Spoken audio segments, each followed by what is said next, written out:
The town may be kind of small, but these folks have big smiles and big hearts, and they know what it is to have simple fun down our way, where old-fashioned singing and homey gatherings make living mighty pleasant. Yeah, it was our first show in Boston. But I saw the pictures, yes. Yeah, it was fun. I had a very Boston experience. As soon as I got there, I got a parking ticket. And I got in a fight with someone on the street. So, was it a physical fight or just a verbal? No, just somebody just yelling for no reason. So, I felt welcomed. Hey, trolling.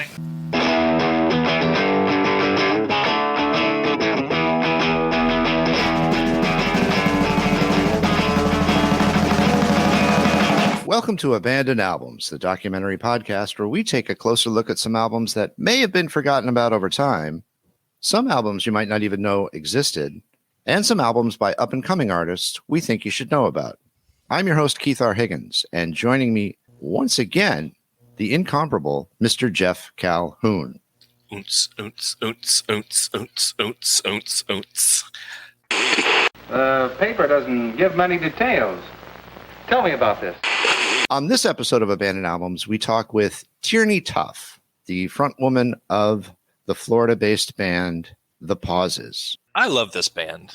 Self-described as a beep boop band from Mickeytown, USA. I was exposed to them when they came through my hometown and went to the show and came away going, how long has this band existed? How long has this treasure existed in the world, and I didn't know about it. And it turns out quite a while. They've been around for almost a decade. They are angular indie pop, but there's almost a post-rock, like prog rock element to the guitars and the rhythm section. I don't know. It's difficult to pin down. When you get a hold of a band that you enjoy, but you can't explain in just a couple sentences exactly why, there's a richness there, and I'm can't wait to explore that richness and talk specifically because there's one album in the Pauses catalog called Unbuilding that I can't get enough of it. I listen to it over and over and over again. It's in steady rotation after years of being a fan of the band. It's still in steady rotation, so I'm so excited that we get to welcome Tierney to the podcast and talk about the Pauses. Here's our conversation with Tierney. So I'm going to ask you a very basic question. Okay. For the uninitiated, how would you describe bebop rock? Bebop is different than I know, entirely different. It's just, it's just a cutesy way of saying electronic music. The image I get in my head is going up to a dog and going, well, I can do it right now if I want. Oh, yeah. Like a booping a nose. Yeah. That you could do that. You could be boop a nose. It's really however you want to interpret it. It's always such a weird thing to have to classify your music and explain it. So, with us, we just like to make it funny. It works. It's very playful. Yeah. Playful is a good word. Yeah. You hear that whimsy, I think, in the music. Yeah. We don't take ourselves too seriously. And then we do sometimes. Correct me if I'm wrong, but on both of the full lengths, you worked with J Robbins on both or just the one? Yeah, he produced both. Okay. I feel like it was a very natural evolution for the Pauses as a band. But if you listen to the records back to back, even though there's a number of years in between them, but I gotta tell you, it's not a record that I would say sounds like a J Robbins record. Both of the records? Yeah, I think it's a little out of the realm in a way. I think it's still under like the blanket genre he typically for sure will take on. But if you know Jay, he's into so many different styles of music, and that's one of the reasons why I love working with him, because he does love all that experimental stuff, and he really loves a lot of pop music too. And I remember finding out one of his favorite bands was Oasis. And it really just shocked me because I think I'd walked in on him listening to Oasis. And I'm like, what? I love Oasis, but I didn't think you loved Oasis. Question to the Prime Minister, Mr. Michael Shersby. How can the Prime Minister support a law that makes it illegal for people who... What I'm trying to say is... Oasis rules! Mr. Shersby, you've been warned 7 times this month to stop bringing up Oasis. But is not Oasis the greatest British band since the Beatles? Can we not vote on this? Enough! No vote will be taken on the subject of Oasis. I love that about him. He has like a sweet spot, for pop stuff. So it works really well for us to kind of combine those two worlds. It's in spite of it not sounding like I might picture something coming from him would sound. To me, it's a hi-fi record. I think they're both great sounding records. Like, nice work, Jay, on the production elements. I mean, they sound dynamite. Thank you. I appreciate that. We try, the audio quality is definitely important to us. And I'd like to think, we'd like to think that these are like headphone records, Yeah. There's a lot of ear candy and detail and you hopefully new things you discover. Some of my favorite records are the ones that you can put on and hear something new each time. And, that's definitely an important factor for us. But I want to start with the album title itself, Unbuilding, which I have read a little bit about the backstory, and I'd like to hear it from you. There's an inspiration behind the name, and kind of, it's not a concept record, but there's kind of an idea to it. It's loosely themed, I guess. There's like a loose architecture theme and design, which for me, part of my backstory is having a heavy interest in all that stuff, and at one point considering doing that seriously when I gave up on music a long time ago, and tried it and then realized I can't give up on music. It's too close to my heart. So yeah, the name comes from this book called Unbuilding, and it's this guy, he's an architect named David McAuley, and he just has these beautiful, like, oversized books that are like just like sketches. And this book is about, this is so nerdy. You're amongst friends. Yeah, we're here for the nerdy. Yeah, I actually found his books in a thrift store a long, long time ago, and I just had held on to them because the drawings really were so captivating. And basically, it's this fictional story about this prince. I think he's from Egypt, maybe, but he comes to New York City, and he basically wants to buy the Empire State Building and have it deconstructed and moved to where he is.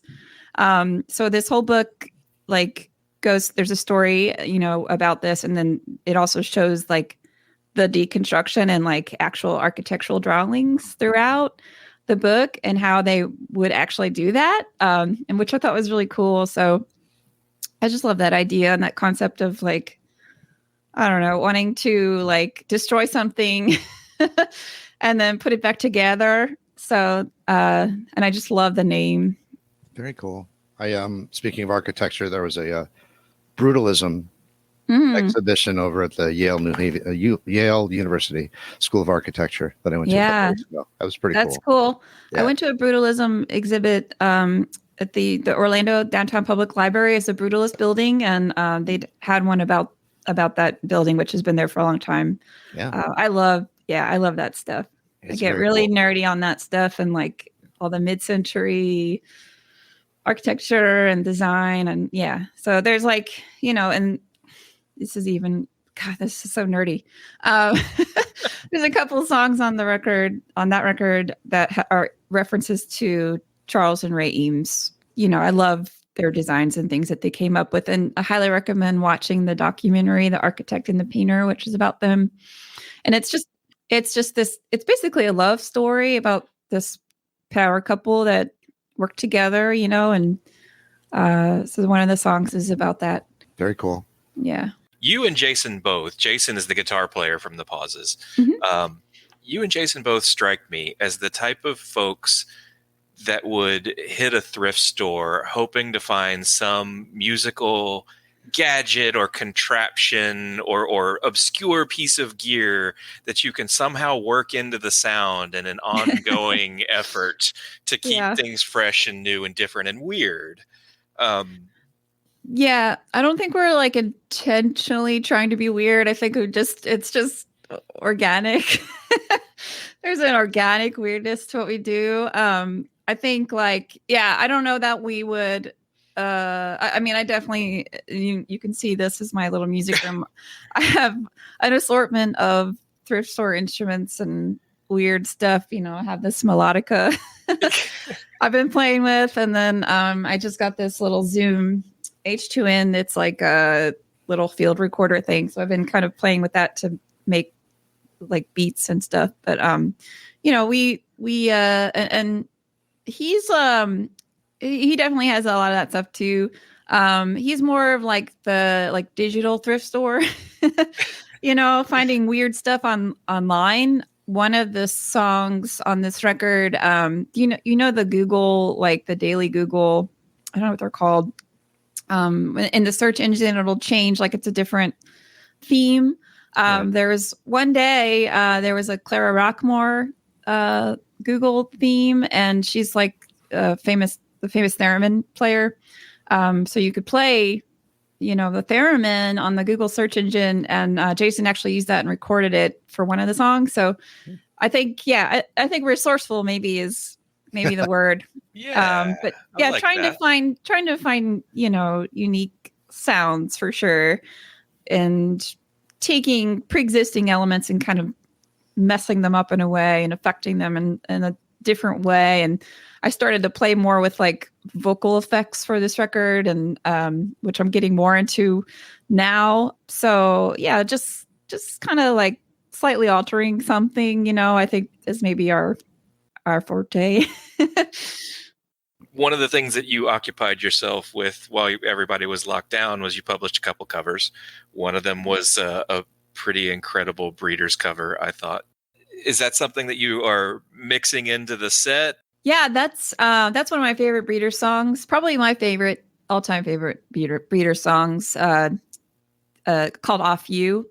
And we did that because we did a Breeders cover set at the Fest several years ago, and that one was always a really fun one. And I thought we should record this because we do like we kind of put a spin on it, because the normal one is like quiet, you know. So we did like a rockin' version of it, and I just loved how it came out. So we recorded it. And then we did a split with The Good Life, who had a Breeders cover song. So we just put those two together and put it out on a 7-inch. So that's why that happened.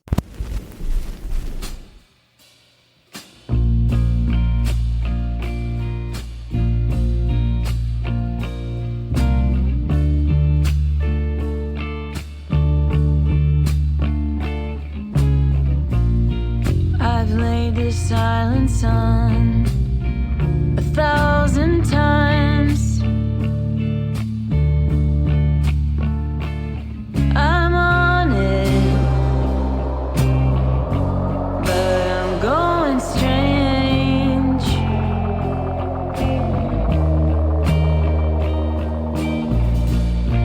This silence chills and shell cover me.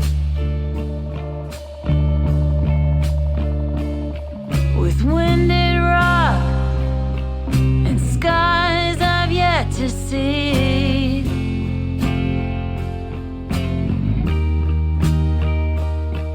I tried, I even sent in friends.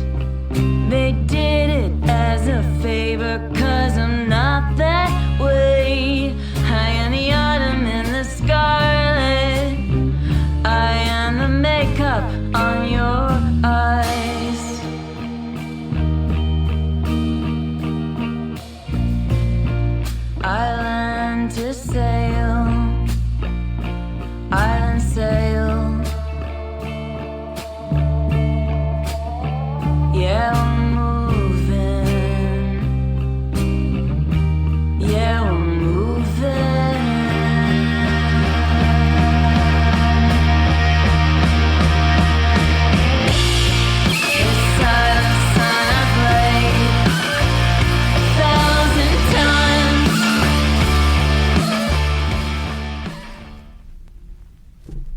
were doing these like when the pandemic happened and everyone's like, you know, stuck at home and like filming themselves with their phones and stuff. We're like, let's do like a crazy live, you know, video of covers where we are all individually recording ourselves and like, you know, make it a little bit more, I don't know, interesting than just watching someone play in their living room. So we did a couple covers for that just to like keep ourselves kind of sane and have like something to look forward to. We've done several cover shows in the past, so we kind of just had this, you know, group of songs already in our noggins. Before I move on, did you go into that relationship with a favorite Jawbox song? I mean, we were just super fans. Favorite Jawbox song. I mean, there's so many. It's hard to pick one. Let's see. I mean, I guess if I had to pick one, my favorite's probably Cooling Card. I really love the bass line on that song, which Kim, you know, just is so, she just kills. But yeah, it's hard to say. I mean, we love them so much. So I think they, and maybe post rock, post punk, I don't know what label we're going to slap on it, but something Jawbox does really, really well is they'll give your ear an expectation. They'll set a groove, and then whether it's with the guitar or the bass or the percussion or all three, they're going to do something in the song structurally to kind of put your ear on tilt. You go, oh, sure. I didn't quite expect that. And I think you guys really excel with that. Jason with the guitars, certainly. But you guys are really successful with that electronically. Oh, thank you. Yeah. Yeah, that's a compliment for sure. I agree. I agree. We're proud of that. You know, Jason, that's mostly his world. And he's just so gifted in that.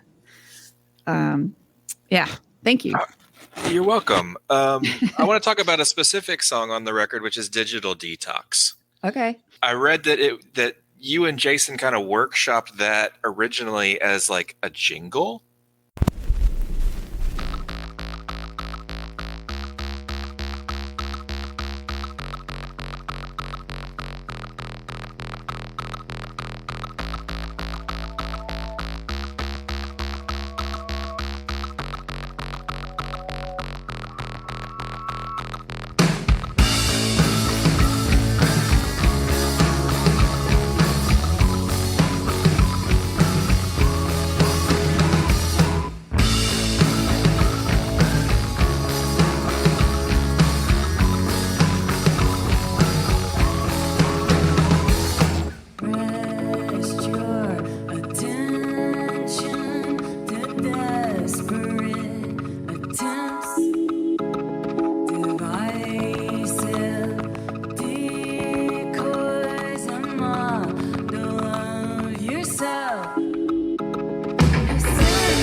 As a composer, you're constantly coming up with little snippets of music to submit, and some of it sometimes doesn't make the cut.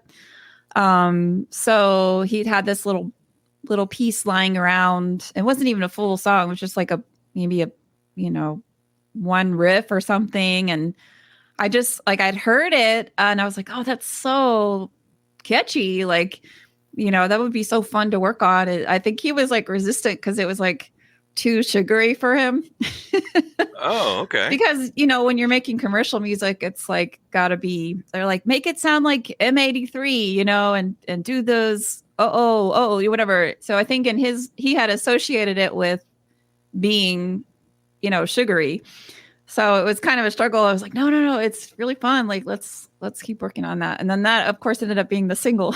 if people still do singles, So yeah, that's a fun one. And I really love that bridge section where it sounds like a video game. Like he kind of purposely made it sound like you were getting trapped in an electronic or a video game. And I love that. Yeah, so we're really good at that. Like I'll kind of come up with like a topic, and then he's really good at making an accompanying musical piece that is usually themed. So that one I think is kind of a perfect example of that teamwork. Would you explain to Keith what chiptune is? Well, let's be honest here. It's not just Keith; it's our listeners as well. Yeah, we've been called that before. I don't necessarily consider that. I mean, I think it probably has. I know there's a genre of chiptune which is like it's like 8-bit sounding music.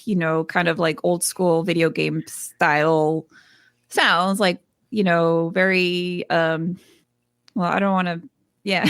I don't want to get too specific. It's retro, like old school synth sounds and stuff. And I think we do have elements of that. Yeah. Some. Yeah. I read it in a write up of the record, and I thought, okay, like I see some of that video game element, but it's not. When we say chiptune, I think chiptune bands are the ones that are like hacking Game Boys to perform with on stage, and like that's what I think too.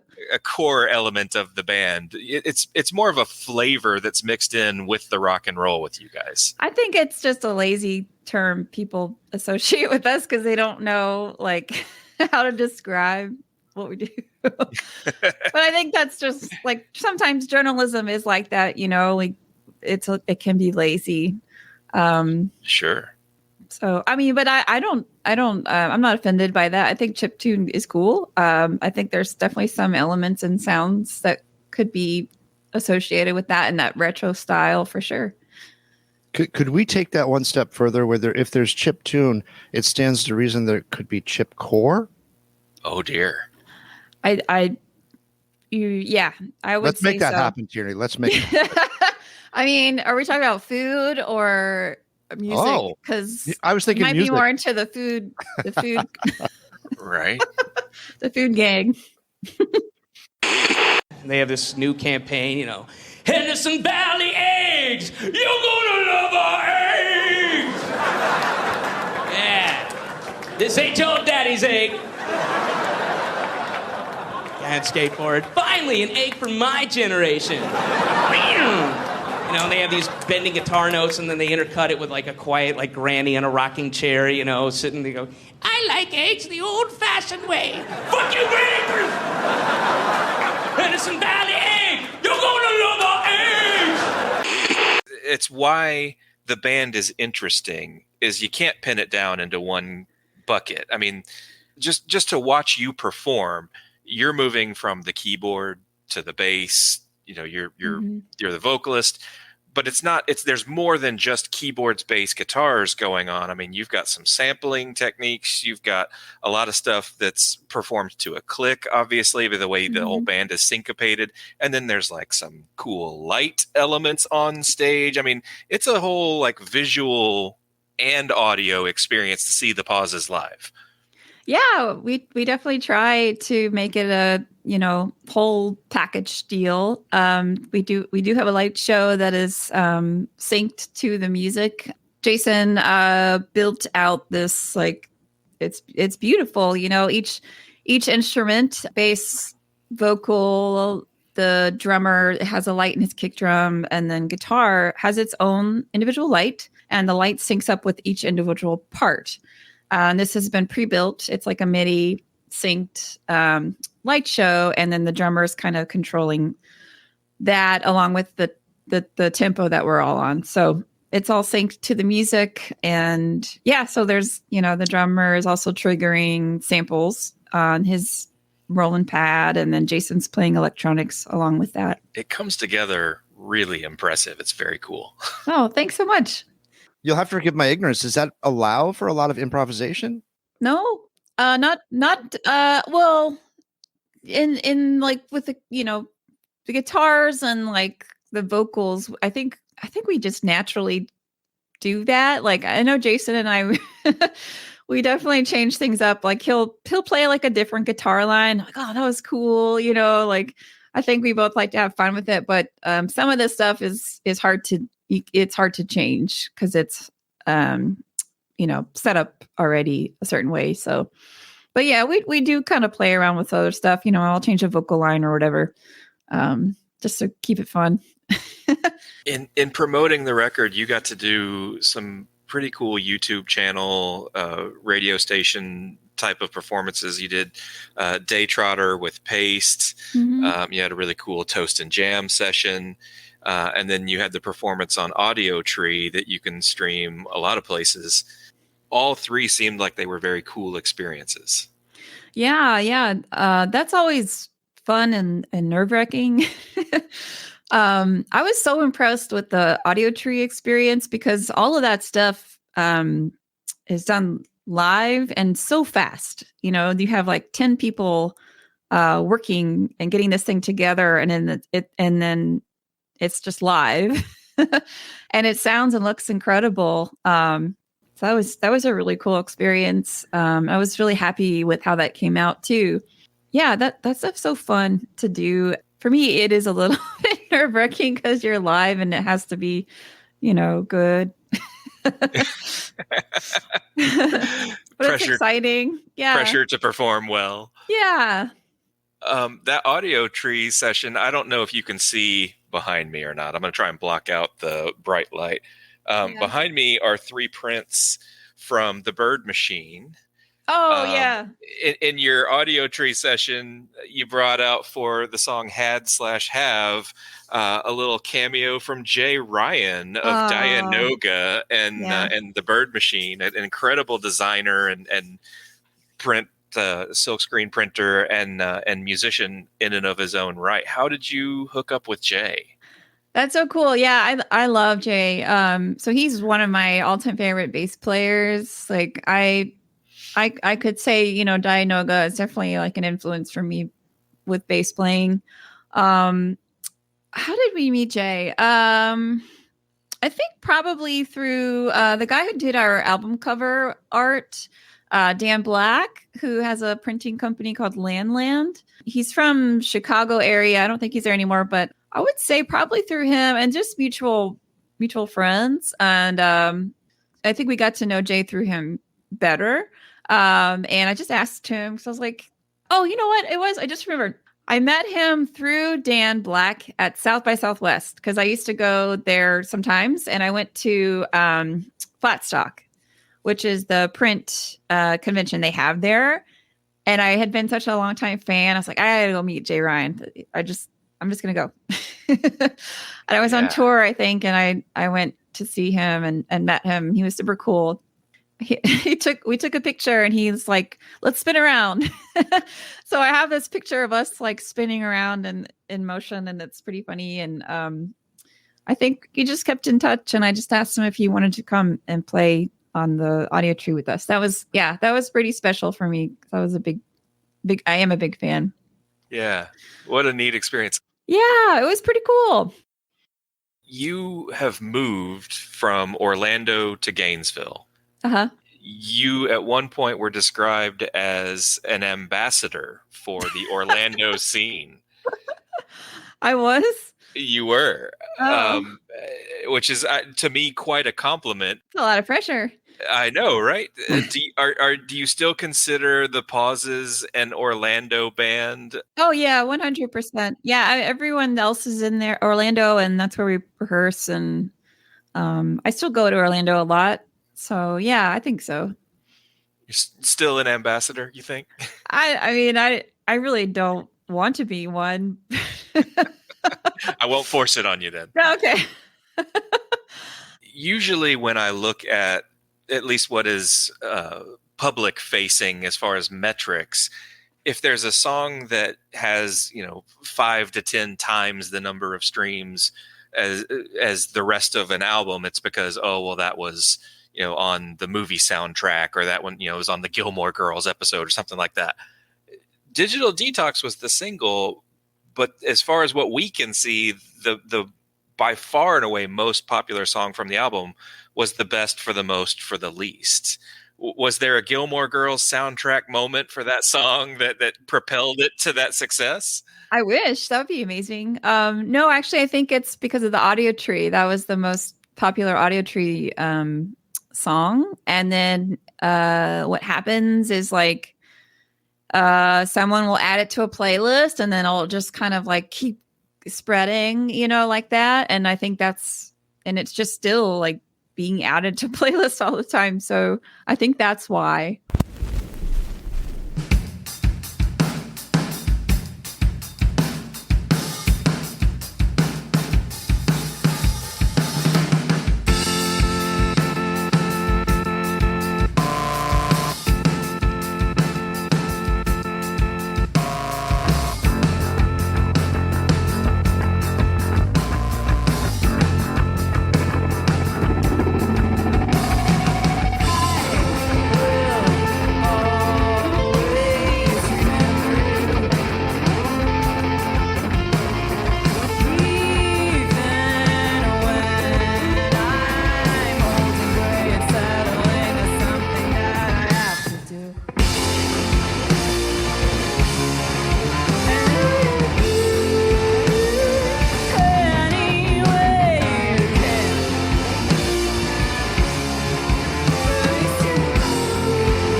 It's a wonderful, interesting, and spiraling pop tune. It's one of my favorite things. It's weird to me because it's probably the most epic song on that record.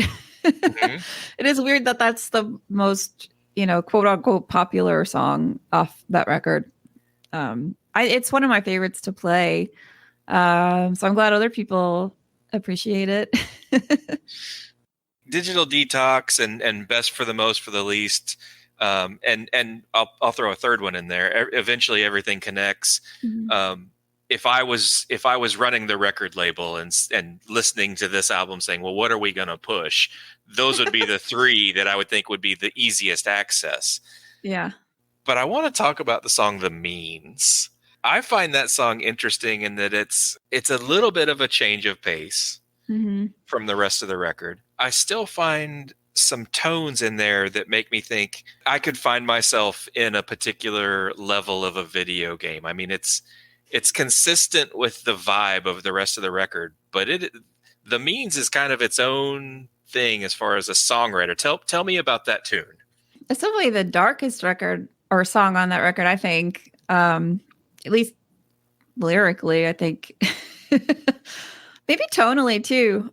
That it's funny because that's one of the oldest songs that was written, or one of the earliest songs that was written for that record. I think, it was years old, and I had not done anything with it, and then kind of brought it out and we finished it. So it is kind of I don't want to say a sore thumb, but like a little bit different from the rest of the record. But I think that's also kind of cool, and I think that's part of what we do too, is like we're a little all over the place.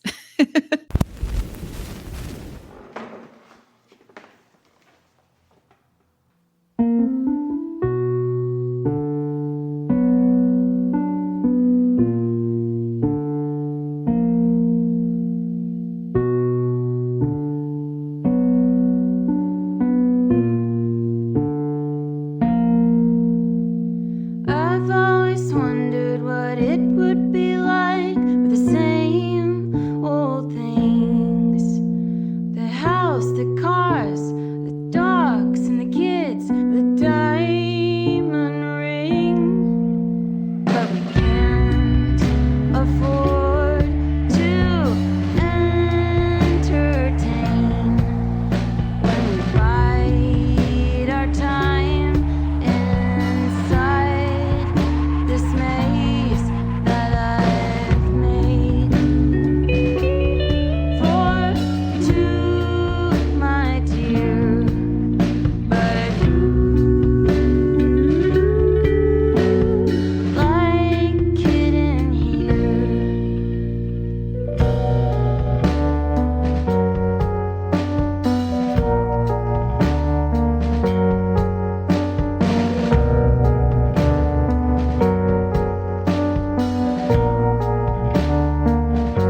I love how that song establishes itself and its tempo. And then by the end of the song, it really works itself into this terrific crescendo. Yeah. Like this big energetic crescendo that you're like, okay, I didn't see that coming out of the song at all, but I love where it went. Yeah, and I think that's the idea too, the shock factor. Yeah. That's cool. Yeah, I think someone said it sounded like Portishead and then like metal. Yeah. That's a fun one too, because I'm remembering now I got Jay to sing on that one. And I really wanted this male voice. And he was like, I don't know. And I'm like, please. And then he did. That's very cool. Yeah. And he sounds great on it. Who else is informing the pauses? Personally, my biggest influences are like Harry Nilsson. I'm a huge fan. Bjork, I love Bjork. Built to Spill is a big one. Cat Power. You can just go down the list. Susie and the Banshees is a big one. Fiona Apple. And then, of course, like Jawbox and a lot of heavier stuff. We all love this band called Autolux.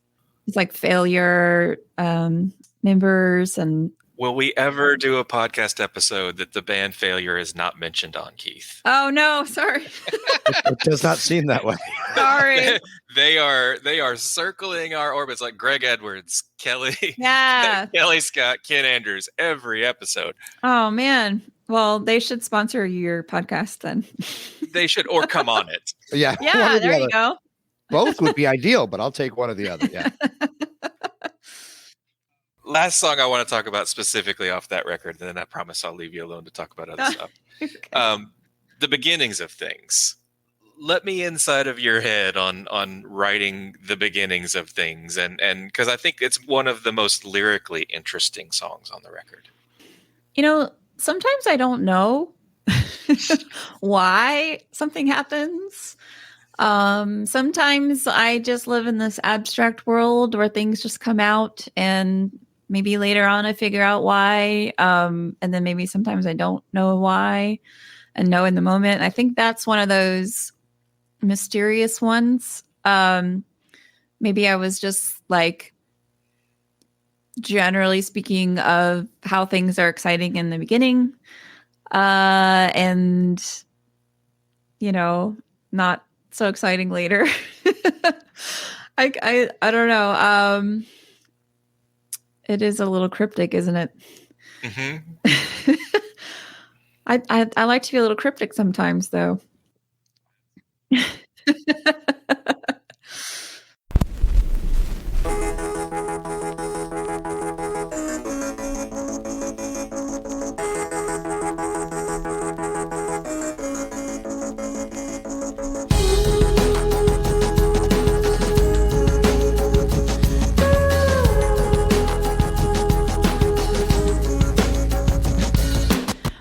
Once again, I found a way to make this into another salient sense of you. My eyes, ears, mouth have all gone numb for you, my dear. But all you see is what you know. Raise the fist and don't let go. Honestly, I don't know about living. I don't know. Do this, say that, watch this, pay that, crave this, crave, and I'm digging and digging and digging and digging and digging and digging and digging and digging and digging and digging until my head explodes.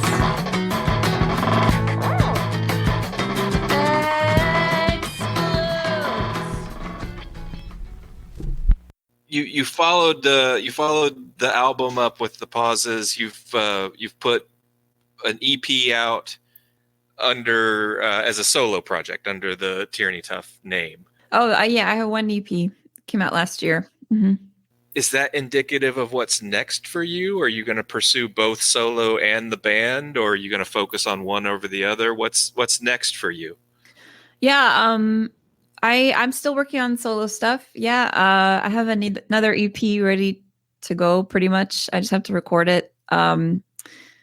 Finish record. I started a little bit, but have that. And then the band is pretty heavily involved in our next record. So we've been working a lot on that. And it's taken a little bit of some time.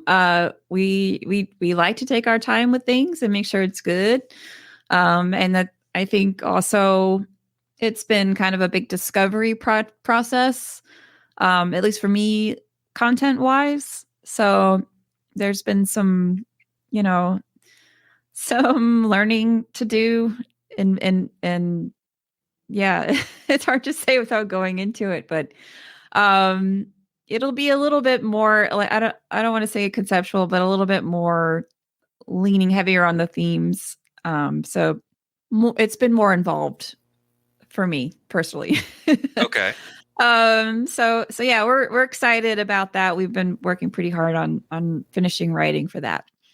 When you're not doing the pauses, what are you doing to keep yourself busy? I know, and I do want to plug the drummer for the group, Nathan, has a really cool website, flickchart.com. It's a movie review website that, I love talking about movies. So, oh yeah, that's been a big thing for me. I mean, we're all pretty much movie buffs, and we talk a lot about movies.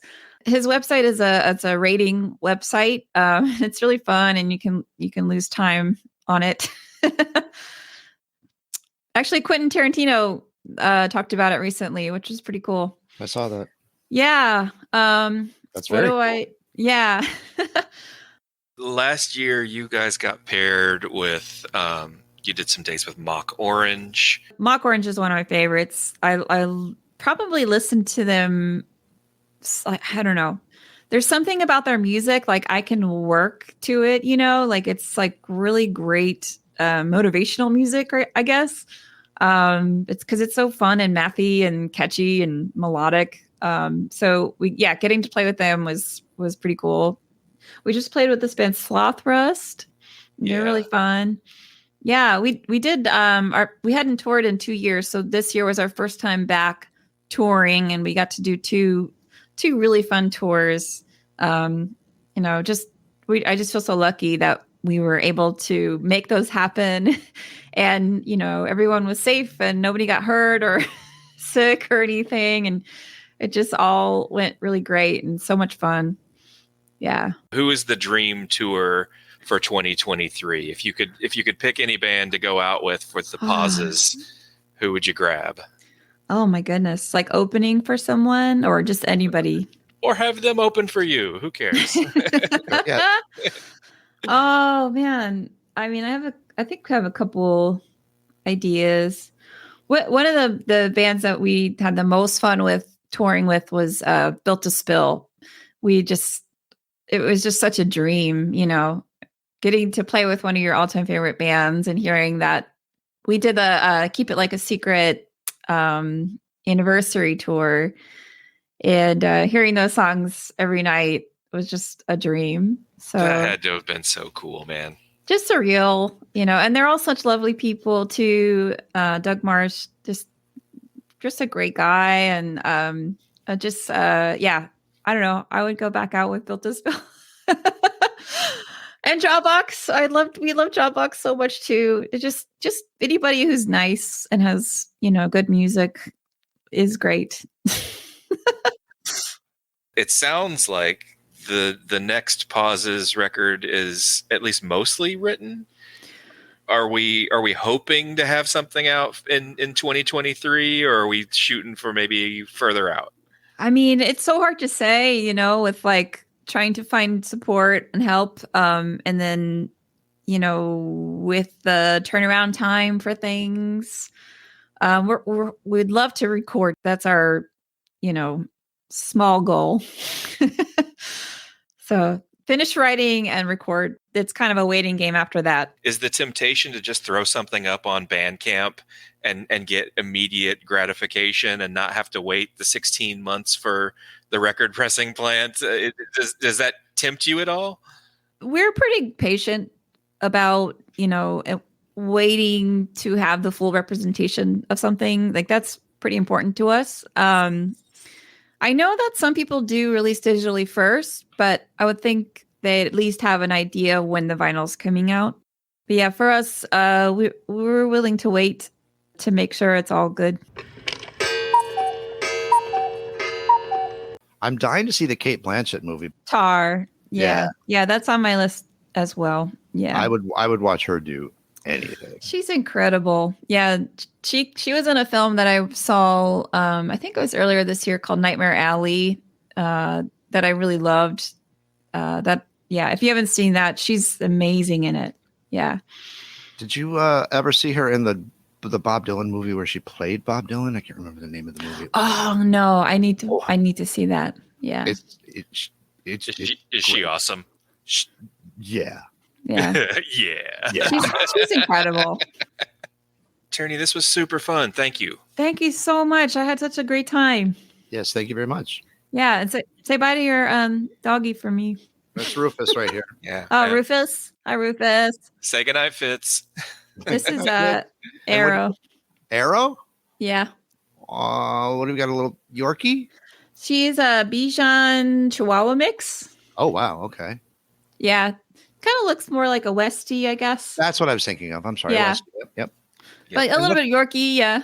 What's she licking? What's her scratching or what's She's got this like it was like a little wart.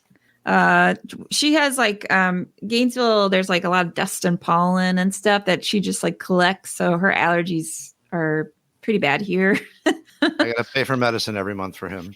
Yeah, the Apoquil. That's exactly it. Yep. Her too. Yep.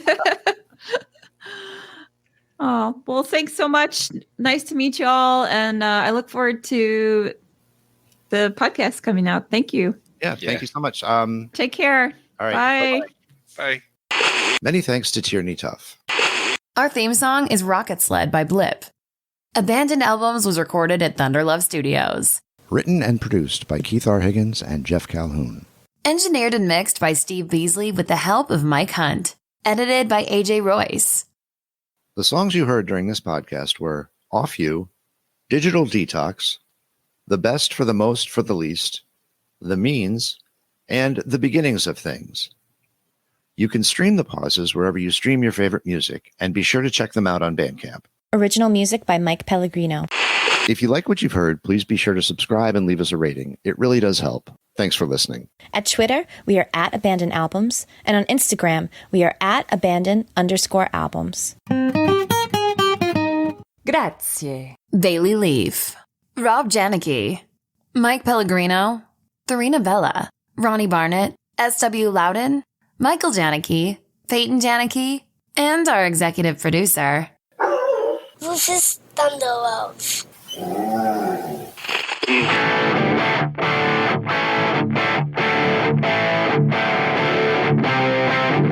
And now, until we meet again next time, I remain as always obediently yours. Abandoned Albums is a production of Paw Print Media.